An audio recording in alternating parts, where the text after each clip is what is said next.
Hi, it's David Gomm in the Stained Glass Studio. Jeannie and I just finished making 50 stars for a client. And what I've recently done on our video is I took the video that we have for sale on picture frames and I divided it into 3 different sections.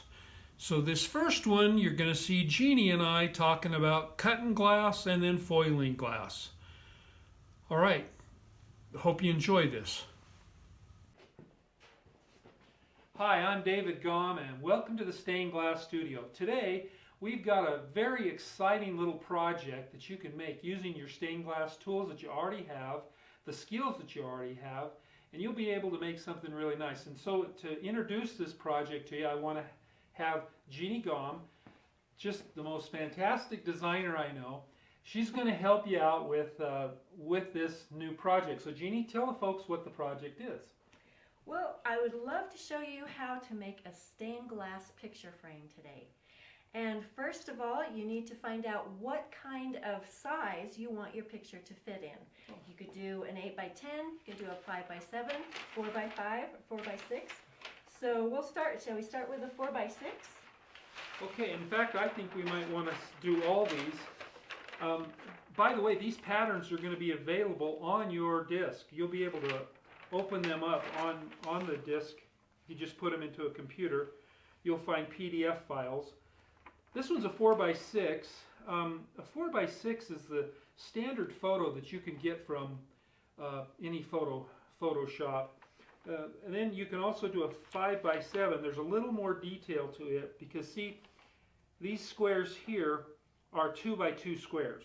And you'll notice I put 2x2 squares here on this one, but I had to have some narrower strips to fill in because 5x7 just doesn't work out in a, I don't know, a good way. And then also you can also do 8x10s. So, and of course, either one of these, you can do the, let me show you with this one because it's smaller. If you want your picture to be horizontal, you make it this way. But you just tip the pattern over this way in order to make one that's vertical. But once it's made to be vertical, that's the way the picture always has to go in. And we'll show you why that is later. So the next step after you've figured out what size you want is what colors. And lately I have found that I really like a brown and blue together. And so I think we're going to go with that. Is that okay with you? all right, so we'll cut some so maybe we should cut the middle size first so we can do a clear piece for where the picture goes. okay, Like we'll to do that. All right. So why don't you do that here? All right, let me get a chunk of clear.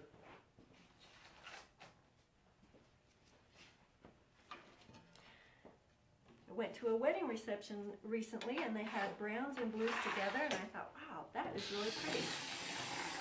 And that's a good idea too, is if you're making one of these, you might want to make them for a gift for a wedding shower or a wedding reception.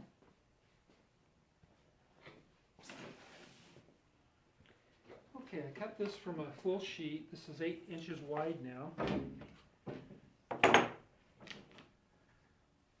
So I can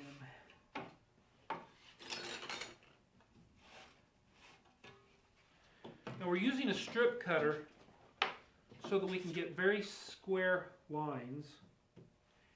And I need to get, this is 8 inches already, and now I'm going to cut the 10-inch piece. Doing an 8x10? Well, I'm doing an 8x10 first, and then I'm going to get the other two. Okay. Now what I'm doing here is I'm dipping this in our special orange glass cutting oil. Now orange glass cutting oil is something that we came up with here in the studio. We used to use kerosene, and every time a student would spill some, you remember, it was terrible. It was like it was toxic, and the smell would linger for a week. But now with this orange oil, it's a special blend. You can even use it for massage oil if you wanted to. and but it's just wonderful. Get some on your hands now, and it's just wonderful. That's nice. So, and you'd notice that we put the oil in a lid. I had this out because I thought that a baby food jar is like a perfect thing. You can use the bottom for cutting oil and the top for to dip in. Dip in. So. And that's good. And with the T-square, you don't even have an option. You know, this is an oil-filled cutter. We never fill our oil-filled cutters because the oil just ends up leaking out and dripping all over the place. So what we do in our shop is always dip before we cut.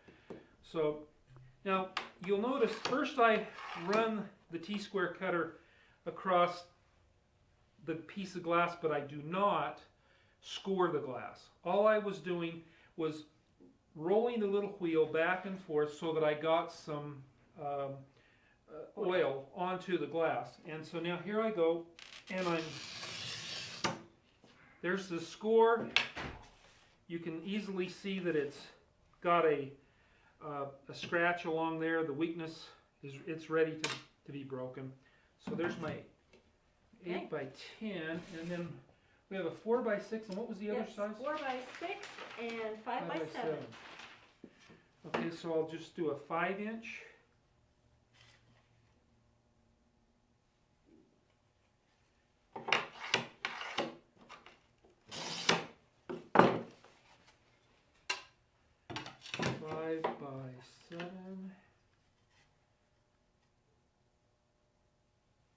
If you don't have a T-square cutter, you ought to get one. It's just wonderful for pieces that are long and straight.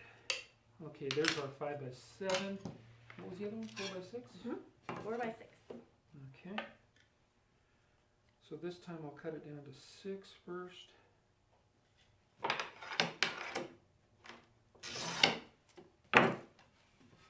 I thought you dipped in between each cut. You know, there was enough oil on there to let me get away with it. Yeah. You need to tell the people at home why I do that. Look at that, will you? I've got 2 of them for 4 by 6s. Whoa. So hey, we can make 2 frames if we want. Okay. All right. So now what? Now color. Let's do some color. All right. So the outside. Let's start with a 4 by 6. What do you need for that? Okay, I just need. Looks like 8, 9, 10, 11, 12, 13, 14 2 by 2 squares. Okay. There's that pattern. Sure. What I like to do is use my pattern, and so that I can start right away making sure everything fits. So do we want to put this on a board or just leave this here for now? We can. Okay. Yeah, that's a good idea. I like to know that each piece is going to fit, and that's why I like to have the pattern nearby. Okay, now let me also say that I'm setting my T-square cutter just slightly smaller than 2 inches because we want there to be just a slight gap between each piece of glass. So I've moved it to the 2-inch marking, and I've moved it over a little bit. Okay, so did you need a board or what? Are we gonna? Well, this is fine. Okay. Okay. You know, one thing you could do is put some bevels in there along with your color. Would that be pretty? Sure. We could get a couple of 2 by 2 bevels.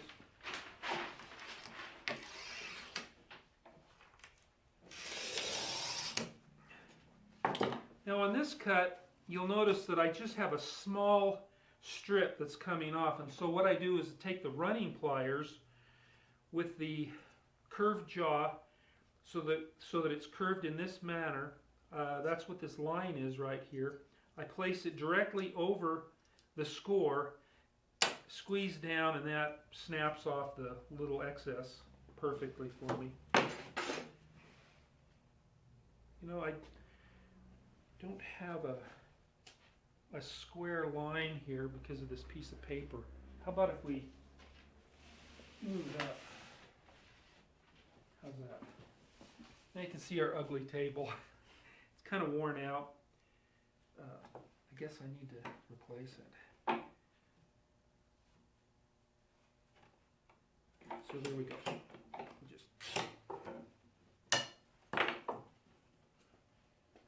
Okay, that was one way of snapping the glass off. Another way is to place the scored edge right over the edge of the table and then push down, and then another way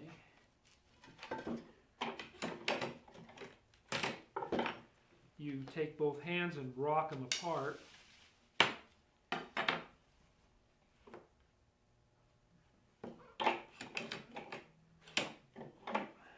That didn't seem to score very well, so I'm flipping it over. I'm going to score it on the back instead. No, didn't work.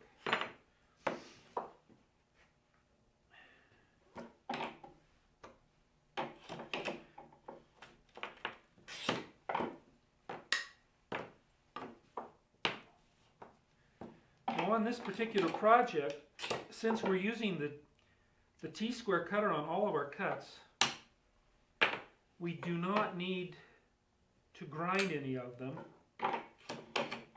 and that speeds things up quite a bit. Boy, that's a lot of brown. I see, we're just alternating. And I might as well go on because the 8x10 has 2x2s also.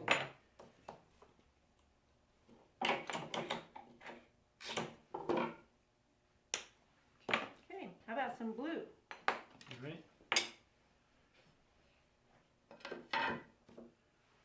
Okay, that does not have a square edge on that end, so I have to.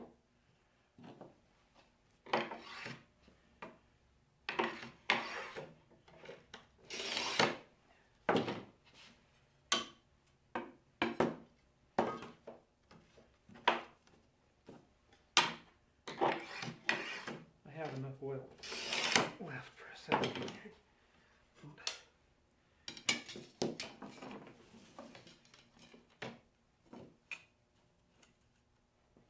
This is tricky when you do this, and you put two pieces of glass together and cut them both at the same time. Yeah, you really have to push your pieces up against the edge flat, and then you just simply drag it over individually, each piece, and you want to awesome. hold them. But I do think you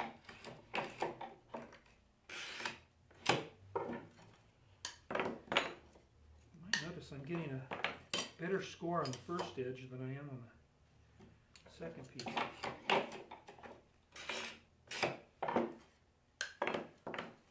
So do you feel like it's a different cut between the different kinds of glass? Like, do you feel there's a difference between the blue and brown? You know, almost always I notice that brown and is more brittle. By the way, you might have noticed that I started the score on that blue, that last score, and then I started over because it wasn't scratching.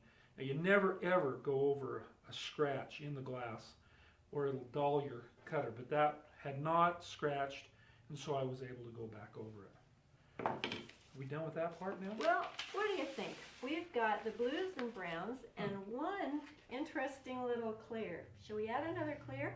This is your part. You have to kind of think, okay, what do I think? Do I like just one clear, or do I want it all to be blues and browns? And you know, I almost like it better like that. I think I do too. That would be good on a multicolored one where we have a lot of different colors. I agree. Okay, so we're going to take it over now to the to start foiling, right? That's the next step. Okay.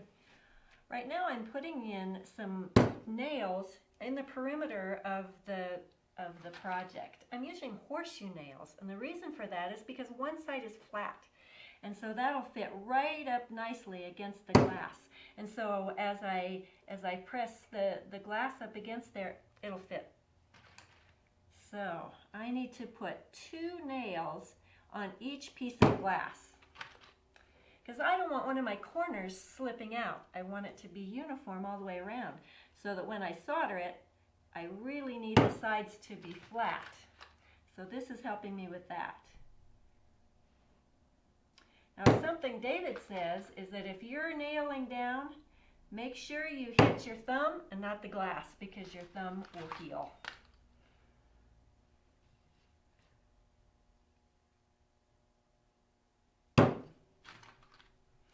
Remember too that as you're putting these in, don't put them in so hard because you're not building a house. They've got to come out eventually. All right, I have put nails all around the perimeter, and so now I can start foiling. So what I do is take the foil, and the foil has a sticky back, and so I'm going to center it right in the middle. And then as I go around, hopefully I've got the same amount of foil on both sides of the glass going all the way around. Okay, that, if you happen to break it like that, no worries. You can just center it right back on and then continue.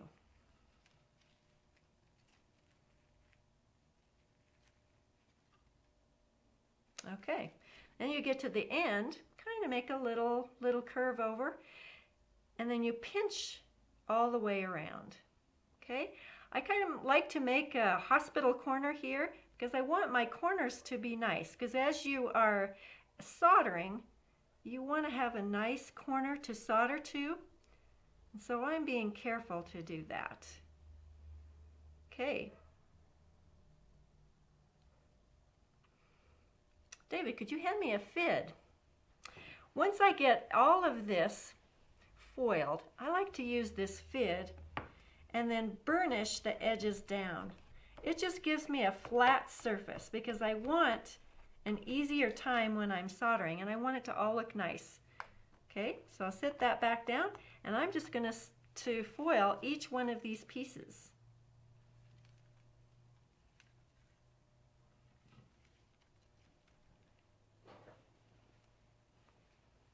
Now I want to point out that because we're using a very thin foil, it tears easily, and so Jeannie does not have to take an extra pair of scissors and cut that off.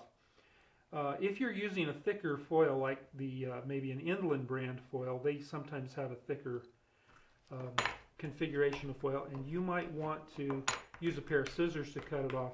But if you're using the thinner stuff, it'll break right off, just almost like tearing it off of a tape dispenser.